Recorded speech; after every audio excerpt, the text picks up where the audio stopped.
Hello students, एडोबिला point channel में आपका स्वागत है।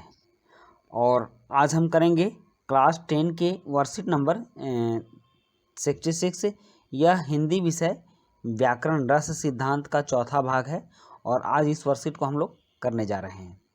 इससे पहले मैं आपको बता दूं कि हमारे चैनल पर कुछ वीडियो अपलोड होने में अनियमितता हुई है, जिसका कारण अभी चल रहा शादियों का सीज़न है। चूँकि घर में और रिलेशन में शादी होने की वजह से हम लोग समय पर आपको वीडियो नहीं दे सकें, इसके लिए हम माफ़ी मांगते हैं। लेकिन अब से अब सारे वीडियो समय पर आपको अवेलेबल होंगे। इसलिए चलिए शुरू करते हैं आज की वीडियो क्लास 10 की, और यह है 66 हिंदी व्याकरण रस सिद्धांत।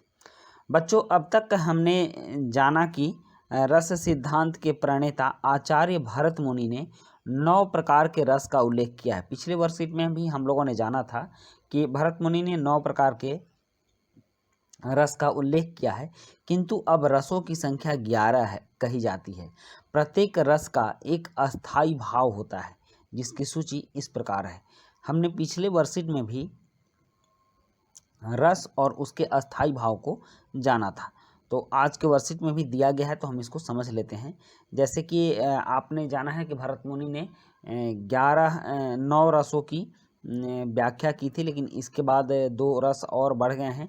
यहाँ देखिए, वात्सल्य और भक्ति रस।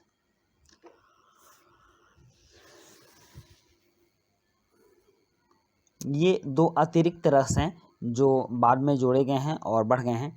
तो अब हम रस और इनके अस्थाई भाव को देखते हैं कि किस रस से कौन से अस्थाई भाव आते हैं, मन में किस तरह का भाव आता है। जैसे यहाँ है श्रृंगार रस, तो श्रृंगार रस से रति का भाव आता है, और करुण रस से शोक का भाव आता है। उसके बाद है रौद्र रस से क्रोध का भाव आता है, और फिर है वीर रस से उत्साह का भाव आता है। नेक्स्ट है हास्य रस, तो हास्य रस से हंसी का भाव आता है, और शांत रस से निर्वेद या शांत का भाव आता है। उसके बाद है भयानक से भय का भाव आता है, और तब अद्भुत से विस्मय का भय आता है, आश्चर्य का भय आता है। नेक्स्ट है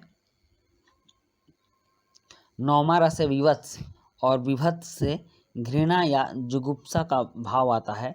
उसके बाद है वात्सल्य रस, तो वात्सल्य रस से ममता या स्नेह का भाव आता है। फिर है भक्ति रस से वैराग्य या अनुराग का भाव आता है।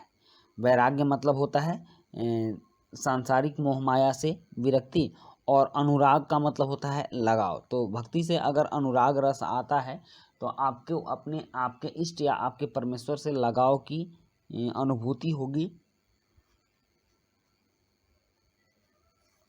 और वो भाव आपके अंदर आएंगे। तो यह भक्ति रस का भाव है, वैराग्य और अनुराग।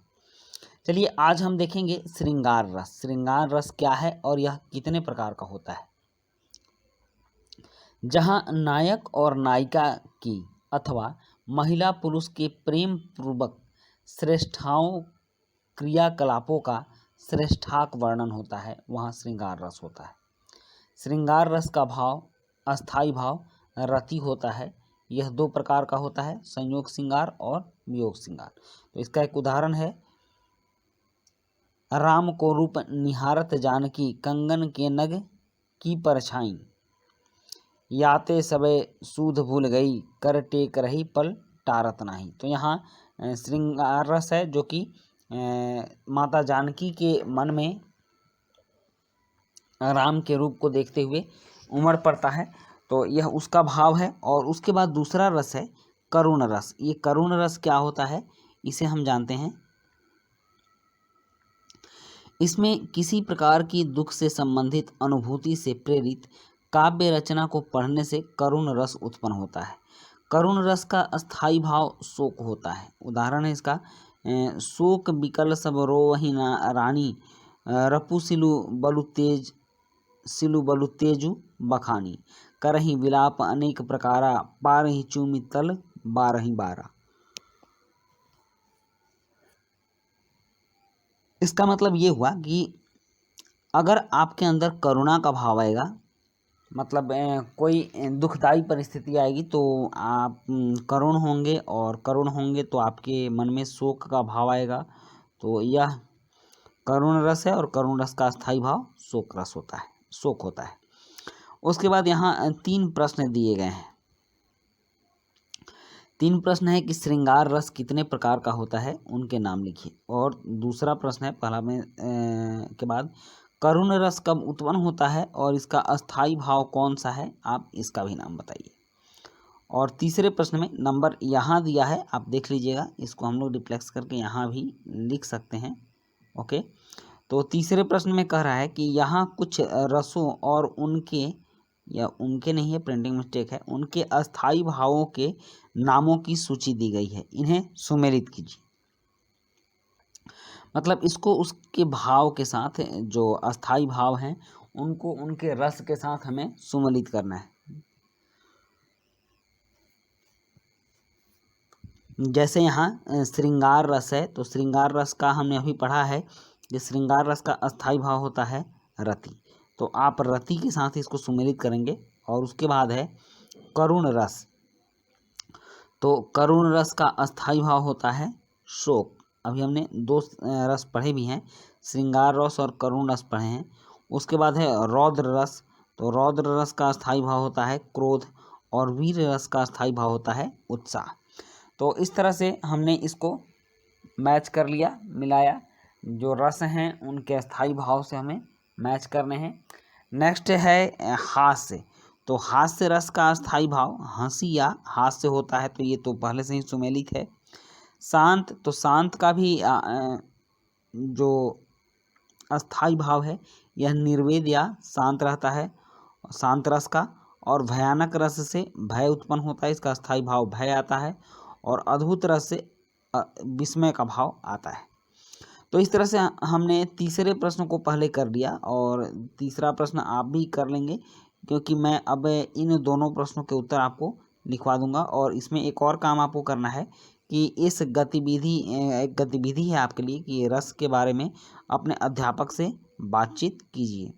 और उसके बाद है कोविड-19 के लिए संदेश है कि 2 गज अथवा 6 फीट की शारीरिक दूरी का पालन करें। आप किसी भी व्यक्ति के संपर्क में ना आए जिससे कि आपको कोरोना का संक्रमण फैलने का डर हो। तो चलिए बच्चों, अब हम इन दोनों प्रश्नों के उत्तर लिखते हैं। यहाँ है पहला प्रश्न है श्रृंगार रस कितने प्रकार का होता है, उनके नाम लिखिए। तो इसका उत्तर है श्रृंगार रस 2 प्रकार का होता है, संयोग श्रृंगार और वियोग श्रृंगार। उसके बाद है प्रश्न 2, करुण रस कब उत्पन्न होता है, इसका स्थायी भाव कौन सा है। तो इसका उत्तर है किसी भी प्रकार की दुख से संबंधित अनुभूतियों से करुण रस उत्पन्न होता है, इसका अस्थायी भाव शोक है। तो इस तरह से हमने इस वर्कशीट के सारे प्रश्न किए और इस वर्कशीट को भी कंप्लीट किया, और फिर मिलते हैं हम नेक्स्ट वर्कशीट में। Thank you.